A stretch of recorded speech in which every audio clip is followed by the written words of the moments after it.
다니엘 6장 사자굴이라는 제목으로 말씀 전하겠습니다. 본문에서는 시련이 들이닥치게 됩니다. 무엇인가? 사람이 시련을 당하게 되면 매우 당황스러워하게 됩니다. 어떠하느냐? 사람은 불안해하게 되고 하루 종일 걱정으로 지내게 됩니다. 어느 정도냐? 사람은 오로지 문제에 집중하게 되고 어느 순간 전능하신 하나님을 잃어버리는 경우도 발생하게 됩니다. 이것은 신자에게 있어서는 악순환입니다. 사람이 상상하는데 때로는 지나치게 됩니다. 특별히 사람은 최악의 미래를 상상하게 됩니다. 그러자 사람은 걱정을 단 한순간에도 내려놓지 못합니다. 오히려 사람은 내가 당하는 시련 그 이상으로 두려움 자체에 몰두하게 됩니다. 그런데 하나님께서 약속하십니다. 무엇인가? 하나님께서 신자를 보호한다라는 것입니다. 여호수아에 보면 하나님께서는 두려워하지 말아라, 놀라지 말아라, 너가 어디로 가든지 내가 너와 함께하리라고 이야기합니다. 그러므로 신자는 어느 순간에 거하든지 겁내지 않습니다. 잠언에서도 교훈하게 되는데 뭐라고 하느냐? 누가 사람을 두려워합니다. 그러면 그는 올무에 걸리게 될 것입니다. 그러나 그가 하나님을 의지하게 됩니다. 그러면 그는 안전할 것을 가르치게 됩니다. 그러나 현실이라는 것은 어떠하느냐? 세상은 너무나도 교활하고 악하게 됩니다. 본문에서는 정권이 바뀌게 됩니다. 다리오 왕이 되어지게 되고 정부를 새롭게 조직하게 됩니다. 이처럼 시대가 변화합니다. 그러나 사람들은 여전히 부패하게 됩니다. 이에 하나님께서 간섭하실 것이나 사람은 하나님이 요구하는 변화를 거부하고 또한 하나님이 바라는 변화에 대하여서 적극적으로 저항하게 됩니다. 예를 들어 노아 시대에도 보게 되면 어떠하느냐? 사람들이 타락하는데 대홍수가 일어나게 됩니다. 그래서 사람들이 변하였느냐? 세상은 바뀌었지만 사람들은 변하지 않았습니다. 오히려 그들은 단합하여서 바벨탑을 쌓게 되면서 하나님에 대한 불신을 드러내게 됩니다. 그렇다고 하면 하나님의 심판이라는 것은 실패한 것인가? 그렇지 않습니다. 하나님께서는 오히려 오래 참으시며 여전히 회개를 촉구하시게 됩니다. 그러한 중에서 믿는 사람들은 어떠할 것인가? 특별히 다니엘은 어떠하느냐? 다니엘은 세상에서 구별되어지게 됩니다. 다니엘은 하나님만 섬기기로 결심합니다. 성경에서는 자기 몸을 구별하여 모든 날 동안에는 그가 하나님에게 거룩한 자라고 알리고 있습니다. 이전에 다니엘은 청년으로서 그때에 나는 하나님만 섬기겠다라고 다짐하게 됩니다. 그리고 시간이 흘러서 오늘 본문은 노년에 이르게 됩니다. 시간의 흐름 가운데 속에서는 누군가는 신앙을 떠나서 저버리게 되고 더 이상 헌신이 아니라 자신의 즐거움을 위하여서 살아가기도 합니다. 그러나 다니엘은 여전히 일관된 자세로 하나님을 따릅니다. 그러자 하나님께서는 진정으로 다니엘을 높여주시게 됩니다. 그러자 주위에서 사람들이 분노하게 되고 다니엘의 높은 지위에 대하여서 시기하게 됩니다. 이게 한두 사람이 아니라 많은 사람들이 그리하게 됩니다. 1절에서는 120지역, 따라서 120구간이라고 설명하고 있습니다. 크나큰 제국 가운데 많은 사람들이 있고 사람마다 서로 다양하게 됩니다. 120구간들이 자신들이 맡겨진 지역을 다스리는데 각가지 사건과 상황들을 모아서 누구에게 보고하느냐? 세 총리입니다. 그 중에 한 사람이 다니엘입니다. 다니엘은 참으로 성실합니다. 그래서 오히려 고관들이 힘이 들게 됩니다. 무엇인가? 그들은 뇌물이라든지 이권이라든지 부패할 수가 없습니다. 왜냐? 다니엘이 그들을 일일이 검사하고 관리하며 검토하기 때문입니다. 그래서 다니엘은 그들을 모든 백성을 올바른 길로 인도하고자 노력합니다. 그러나 이에 대하여서 악인들은 견딜 수가 없습니다. 악인들은 너무나도 고통스러워하게 됩니다. 우리는 선하신 하나님을 의식합니다. 누군가 권력을 가지고 힘을 가진다. 그러면 반드시 그는 유혹에 노출되어지게 됩니다. 주위에서 속일 것이고 자신의 유익을 얻고자 힘을 다하게 됩니다. 그럴수록 신자는 거룩을 추구해야 될 것입니다. 레위기에 하나님께서는 내가 거룩하니 너희가 거룩하다라고 몇 번에 걸쳐서 이야기하시게 됩니다. 그러자 세상이 거부 반응을 보이게 되고 누군가는 신자에 대하여서 너만 잘났느냐라는 식으로 항의하기도 합니다. 이에 어느 교우들은 사람의 시선이나 하는 말에 신경을 쓰게 됩니다. 그런데 우리는 사람이 아니라 하나님이 기뻐하는 일을 행하게 됩니다. 다시 말해 우리는 하나님의 이름을 더럽히는 일을 행할 수가 없습니다. 그러자 다른 고관들이나 또 총리들이 반발하게 됩니다. 그들은 자존심이 강하게 됩니다. 그들이 바라보기에 다니엘은 누구인가? 다니엘은 그저 외국인, 그리고 전쟁 포로에 불과하게 됩니다. 그래서 13절에 그들은 왕이여 사로잡혀온 유다 자손 중에서 다니엘이라고 표현하고 있습니다. 일부러 사로잡혀온 유다 자손이라고 표현하게 됩니다. 이처럼 그들은 대적이 외부 세력이 아니라 바로 다니엘이라고 지적하고 있습니다. 그래서 그들은 다니엘에 대하여서 은밀하게 조사하며 많은 정보를 수집하게 됩니다. 그리고 그들은 다니엘에게 흠을 찾아서 왕궁 밖으로 쫓아내고자 노력합니다. 그러나 그들이 마주하는 결과에 대하여서 난감하게 됩니다. 왜냐? 다니엘은 흠이 없습니다. 오히려 다니엘은 청렴하고 탁월하게 됩니다. 골로새서에 보게 되면 무슨 일을 하든지 마음을 다하여 주께 하듯 하고 사람에게 하듯 하지 말라라고 알리고 있습니다. 우리는 신앙이라는 것이 특정한 날의 종교적 행위로만 그쳐서는 안 됩니다. 오히려 우리는 평범한 일상에서도 진실한 믿음을 나타내야 될 것입니다. 특별히 우리는 보이지 아니하는 하나님 나라의 살아있는 증인으로서 살아갑니다. 우리는 우리의 신앙 고백이 일상에 깊이 파고들 뿐만 아니라 우리의 일상을 넘어서 하나님의 거룩하심에 이르도록 노력해야 될 것입니다. 본문에서 두 가지로 봅니다. 첫째로 신자는 불의를 행하기를 거부합니다. 본문에서는 다른 총리와 고관들을 나타내고 있습니다. 무엇인가 그들은 조사하였지만 실패하였고 다니엘은 오점이 없다라는 것이 밝혀지게 됩니다. 그래서 그들이 마음을 돌이키느냐? 아니었습니다. 오히려 그들은 더욱 분노하게 됩니다. 그 이유가 무엇인가? 다니엘을 볼수록 자신의 연약함, 부족함, 악함을 발견하기 때문입니다. 따라서 그들이 판단하는 것은 내가 다니엘 이상으로 더 이상 직급이나 직책이 올라갈 수 없다라고 생각하게 됩니다. 전도서에 보게 되면 사람이 모든 수고와 모든 재주로 말미암아서 이웃에게 시기를 받는다라고 알리고 있습니다. 만일 사람이 열등감을 가지게 됩니다. 그러면 그 열등감은 사람으로 하여금 다른 사람의 장점과 자신의 단점을 끊임없이 비교하게 만듭니다. 그러면서 열등감은 자신이 다른 사람보다 훨씬 못한 존재로 생각하게 만듭니다. 그러자 그들은 견딜 수가 없습니다. 너무 괴로워하며 오히려 집요하게 다니엘을 공격하게 됩니다. 그래서 그들은 어떠한 식이든지 자신들이 원하는 결과를 얻고자 하게 됩니다. 그래서 그들은 선이 아니라 악을 선택하게 됩니다. 특별히 그들은 악법까지도 이용하게 됩니다. 무슨 법인가? 단 30일입니다. 왕을 높일 것입니다. 만일 왕 이외에 다른 신이나 다른 사람에게 구해서는 안 될 것입니다. 만일 이 법을 어기면 이것은 왕에 대한 무례, 나아가 적대행위로 간주하게 됩니다. 그러나 사실 의도는 분명하게 됩니다. 무엇인가? 그들은 다니엘의 신앙을 인정하고 있습니다.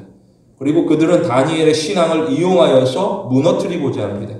이처럼 그들은 다니엘이 불법을 행하도록 유혹하지 않습니다. 오히려 그들은 다니엘의 신앙 그 자체가 불법이 되도록 음모를 꾸미게 됩니다. 요한 1서에 세상이 너희를 미워하거든 이상히 여기지 말라라고 알리게 됩니다. 이어서 가인과 같이 하지 말라. 그는 악한 자에게 속하여 그 아우를 죽였으니 어떤 이유로 죽였느냐. 자기의 행위는 악하고 그 아우의 행위는 의롭다라고 알리고 있습니다. 신자가 선택할 것인데 두 가지 중에 하나입니다. 세상을 따르는 보복, 악한 일입니다. 또는 하나님을 따르는 인내, 선입니다.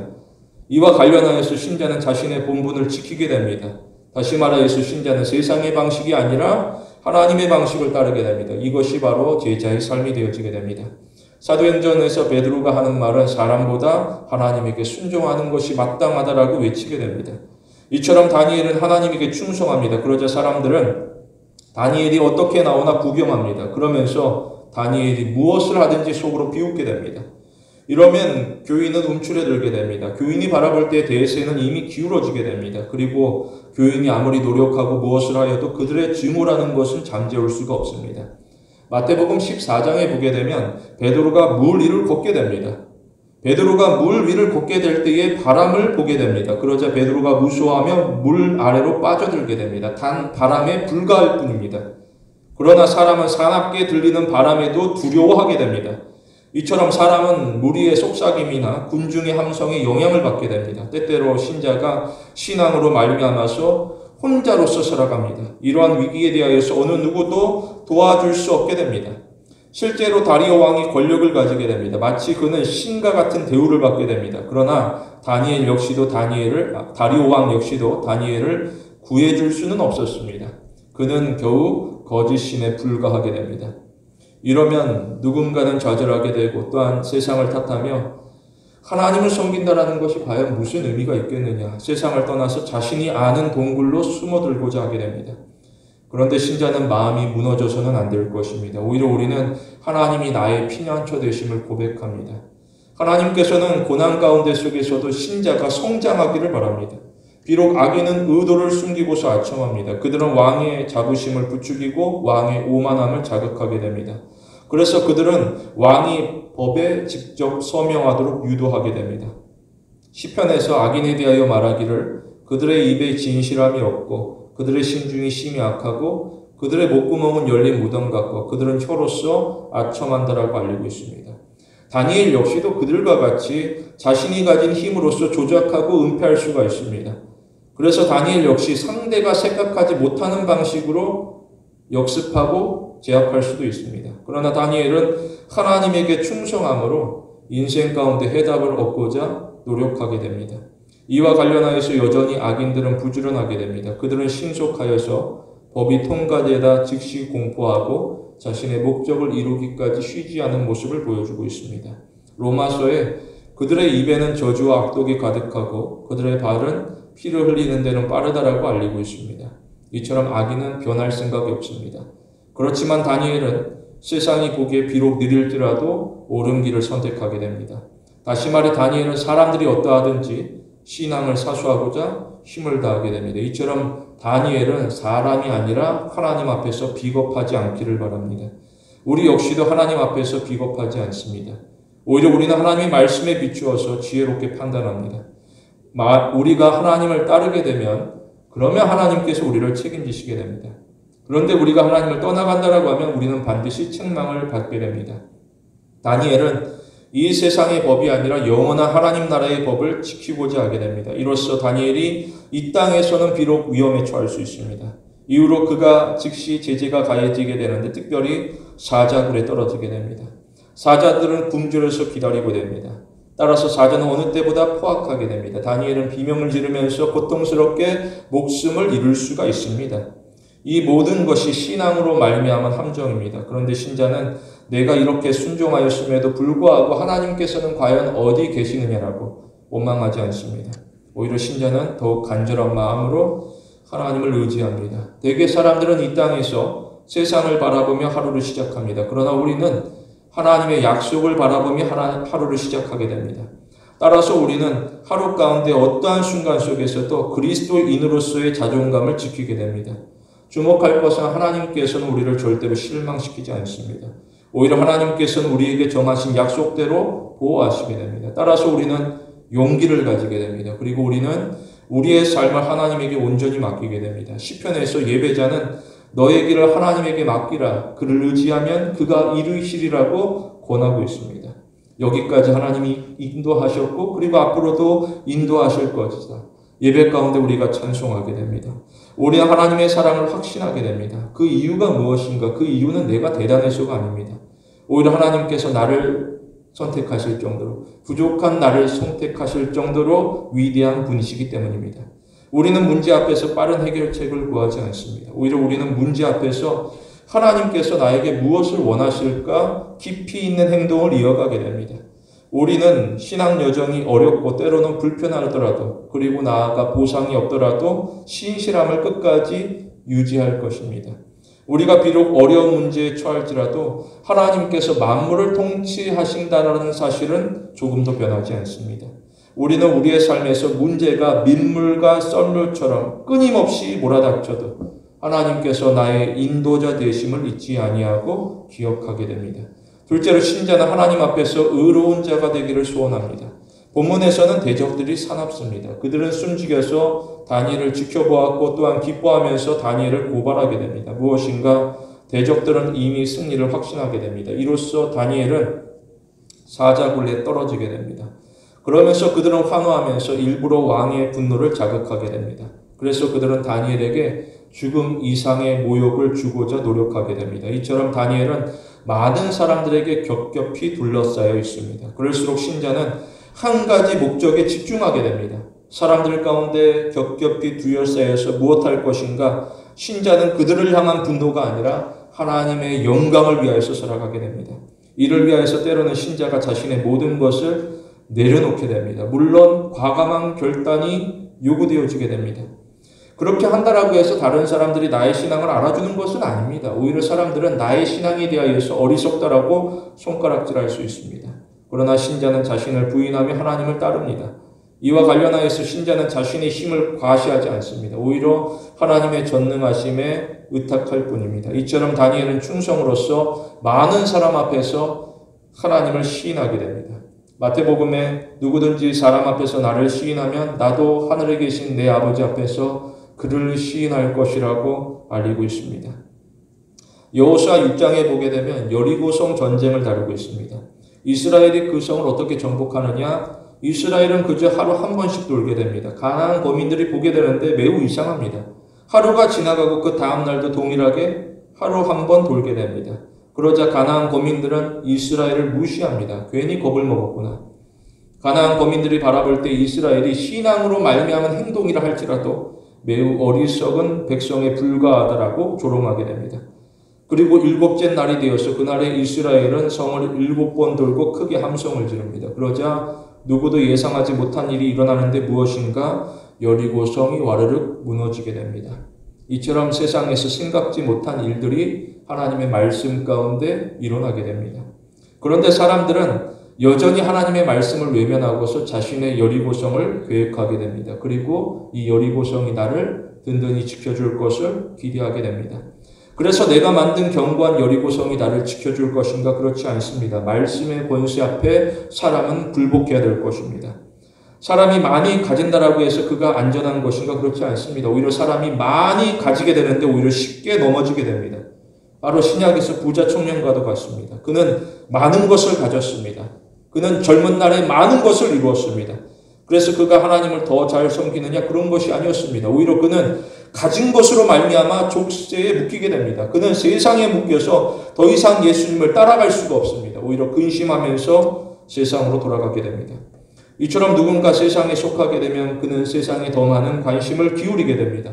그러나 신자는 세상 가운데 살아가지만 하나님에게 속하게 됩니다. 따라서 세상이 아니라 하나님의 나라에 더 많은 관심을 기울이게 됩니다. 그렇다라고 하면 목적의식이 다르게 됩니다. 신자는 더 이상 자신을 위하여서 살아가지 않습니다. 오히려 신자는 하나님을 위하여서 살아가게 됩니다. 그렇게 되면 신자는 사자굴이라 할지라도 두려워하지 않습니다. 이처럼 신자가 겸손해야 될 것입니다. 하나님께서 지시하시는데 신자는 자신을 낮추면서 하나님의 말씀에 복종하게 됩니다. 마태복음에 예수님께서는 누구든지 자기를 높이는 자는 낮아지고 누구든지 자기를 낮추는 자는 높아지리라고 이야기하십니다. 다니엘은 어떠하느냐? 다니엘은 하나님 앞에서 철저하게 자신을 낮춥니다. 비록 세상에서 내가 가장 높은 자리에 있을지라도 하나님 앞에 섰을 때에 그는 누구보다 자신을 낮추며 엎드리게 됩니다. 이로 말미암아서 그는 굴욕을 당하게 됩니다. 그러나 하나님께서 다니엘을 높여주시게 됩니다. 특별히 하나님이 다니엘을 사나운 사자로부터 건지시게 됩니다. 히브리서에 보게 되면 의인에 대하여서 뭐라 그러느냐? 그들은 믿음으로 나라를 이기고 의를 행하고 사자들의 입을 막기도 한다라고 알리고 있습니다.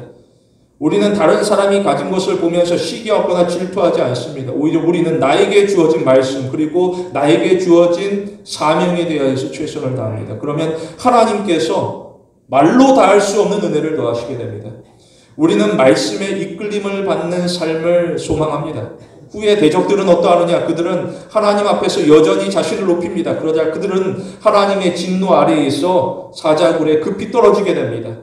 신명기에 보게 되면 그가 그의 형제에게 행하려고 꾀한 그대로 그에게 행하여 너희 중에서 악을 제하라라고 알리고 있습니다. 이처럼 그들은 상대를 향하여서 준비한 함정 가운데 스스로 빠지게 됩니다. 순식간에 죽음에 이르게 되는데 어떠하느냐? 24절에 그들이 굴 밑에 닿기도 전에 사자들이 꼭 그들을 움켜서 그 뼈까지도 부셔뜨렸다라고 알고 있습니다.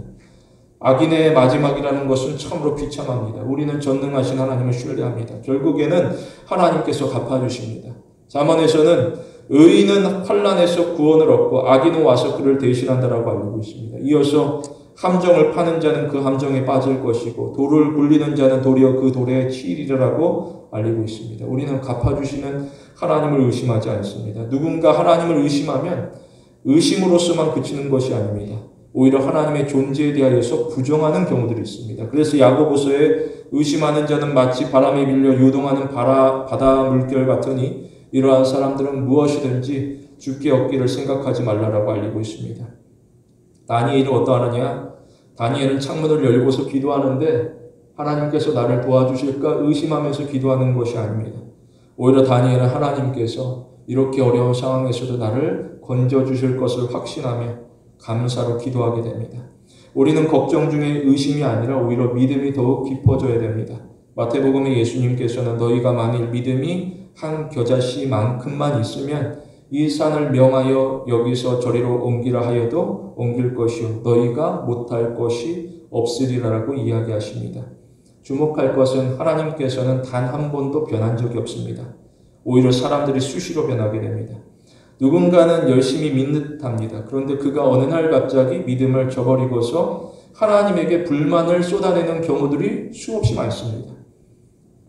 그렇지만 신자는 자신을 더욱 낮추며 하나님을 신뢰하고 하나님을 따라갑니다. 여기에 대해서 누구는 조급하여서 모든 문제를 자기의 힘으로 해결하고자 노력하게 됩니다. 특별히 누군가는 사자굴에 들어가기 전에 이 모든 문제를 혼자서 해결하고자 하게 됩니다. 그러면 얼마나 좋을까? 그러나 신자는 하나님과 함께함으로 말미암아서 사자와 함께하는 고난에 처하더라도 안심하게 됩니다. 오히려 우리는 고난으로 말미암아서 하나님의 놀라운 역사하심을 목격할 것을 기대하게 됩니다.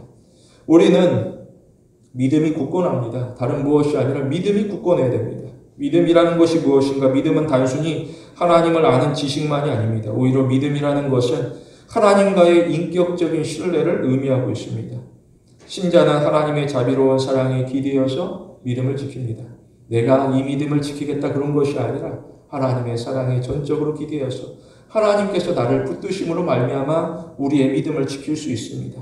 이처럼 우리는 나를 붙드시는 하나님과 교제하면서 진정 어린 마음으로 하나님을 경외합니다. 우리는 평강의 하나님이 친히 이루실 완전한 평안을 사모합니다. 우리 모두 하나님이 주시는 평안을 얻는 성도가 되길 원합니다.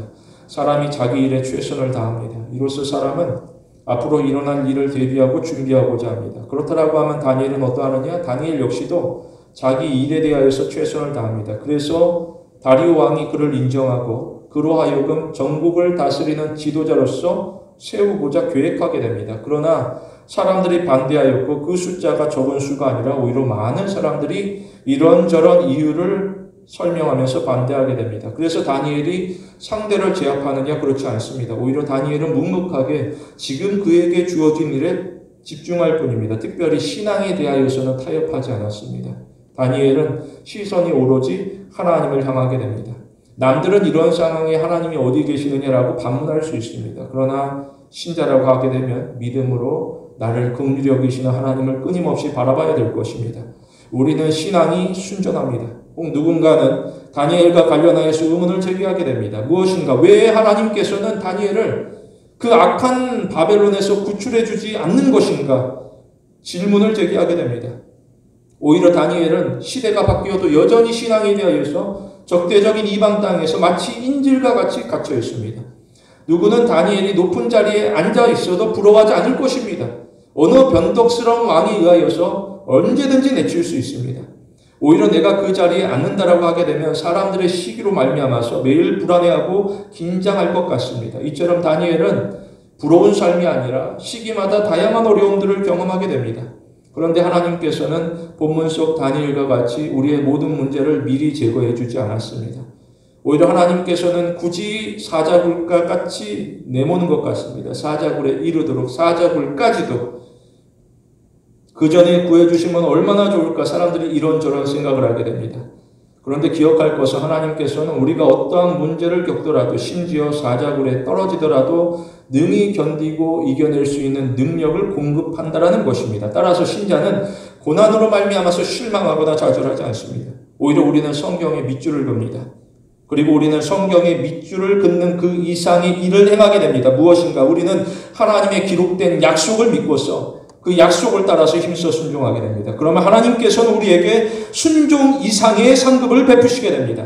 성경의 시작에 보게 되면 하나님께서 뭐라고 하시느냐? 너를 축복하는 자에게는 내가 복을 내리고 너를 저주하는 자에게는 내가 저주하리니 땅의 모든 족속이 너로 인하여 복을 얻을 것이라고 이야기하시게 됩니다. 이것은 오래전 약속으로서 시간이 지나서 잉크가 흐려지듯이 흐려지거나 잊혀지지 않았습니다. 오히려 하나님께서는 또렷이 기록하시게 됩니다. 그리고 하나님께서는 약속하신 그대로 성취하시게 됩니다. 따라서 우리는 성경의 마지막 요한계시록의 말씀까지도 사모하며 기대를 가지게 됩니다. 뭐라고 하느냐? 요한계시록의 주님께서는 너는 장차 받을 고난을 두려워하지 말아라. 너가 죽도록 충성하라. 그리하면 내가 생명의 면류관을 너에게 주리라고 이야기하시게 됩니다. 우리는 순종을 단지 결심으로만 그치지 않습니다. 누구는 결심합니다. 분명 귀한 일입니다. 그러나 결심으로 그치고 조금도 행동하지 않습니다. 그러면 그는 실패하고 주저앉게 됩니다. 오히려 누군가는 자신의 실패에 대하여서 부지런히 합리화하게 됩니다. 그리고 자신의 연약함, 자신의 무기력함을 그저 공개적으로 받아들일 뿐입니다. 우리 역시도 이 땅에서 연약하다라는 사실을 부인할 수가 없습니다. 마치 어린 양과 같아서 이리에게 둘러싸여서 그 입맛을 다시는 이리 앞에서 때로는 무서워하게 됩니다. 그러나 우리가 의지하는 하나님은 전능하십니다. 우리가 할 일은 무엇인가? 우리가 할 일은 나를 드러내거나 나를 자랑하는 것이 아닙니다. 오히려 우리가 할 일은 하나님을 드러내고 하나님을 증거하는 것입니다. 이처럼 우리는 생각을 전환합니다. 우리는 자신의 부족함에 갇혀 지내지 않습니다. 오히려 우리는 하나님의 사랑이 힘입어서 도전하게 됩니다. 하나님께서는 우리의 생각을 늘 저울에 달아보십니다. 여전히 상황이 안 좋고 우리가 이 땅에서 여러 가지 어려움들을 겪을 수 있습니다. 우리 성도님들을 보게 되면 갖가지 어려움 가운데 처해서 고통을 호소하게 됩니다. 그러나 우리는 고난으로 말미암아서 무너지지 않습니다. 오히려 우리는 기대하는 바 하나님의 은혜로 말미암아 다시금 일어설 것이 분명합니다. 따라서 우리는 어떠한 일이든지 성급하게 예측하지 않습니다. 오히려 우리는 진실을 끊임없이 검토하게 됩니다. 어떠하느냐? 하나님께서는 우리가 계획하지 않은 비극적인 상황에서도 언제든지 우리와 함께합니다. 우리는 하나님의 사랑받는 자녀입니다. 따라서 하나님께서는 우리를 세상 끝날까지 나아가 영원토록 지키고 보호합니다. 베드로후서의 예배자는 우리는 그의 약속대로 의에 거하는 바 새 하늘과 새 땅을 바라본다라고 고백합니다. 우리는 모든 걱정을 하나님에게 맡깁니다. 그러면 하나님께서는 우리의 마음을 진정시키고 우리의 발걸음을 가볍게 만듭니다. 우리 모두 우리의 결단, 우리의 고백이 하나님 앞에서 언제나 진심이 되는 성도가 되길 원합니다. 말씀을 맺겠습니다. 사람은 최악의 상황을 예측하게 됩니다. 그러면서 사람은 자신의 불안과 불편함을 해결해 줄 누군가를 찾아다니게 됩니다. 그러자 대적들은 그 사람의 불안과 불편함을 이용하여서 굴복시키고자 하게 됩니다. 그래서 대적은 신자가 하나님이 보호하는 울타리 안에서 벗어나서 그 울타리 밖으로 스스로 빠져나오기를 기다리고 있습니다. 그런데 우리는 하나님 곁을 절대로 떠나지 않습니다. 오히려 우리는 세상이 유혹하고 위협해도 하나님 곁에 꼭 붙어 있습니다. 그러면 위협하는 대적이 그리고 난폭한 사자를 할지라도 우리를 함부로 대할 수가 없습니다. 흔히 사람들은 정확한 방법을 원합니다. 그리고 사람들은 명확한 결과를 요구합니다. 그러나 하나님께서는 일일이 설명하지 않습니다. 왜냐? 하나님은 우리가 단순히 규칙을 따르는 사람이 아니라 훨씬 더 영광스러운 존재가 되기를 바랍니다. 그게 무엇인가? 하나님께서는 우리가 어떠한 상황에서도 진실한 예배자가 되기를 원하십니다. 그러므로 우리는 하나님을 경외하면서 쉬운 길을 기대하거나 또는 빠른 응답을 원하지 않습니다. 오히려 우리는 여전히 하나님을 경외하며 마침내 하나님께서 행하실 완전한 구원을 고대하게 됩니다. 성도 여러분, 하나님이 우리의 삶을 주도하는 귀한 신앙의 성도가 되길 원합니다.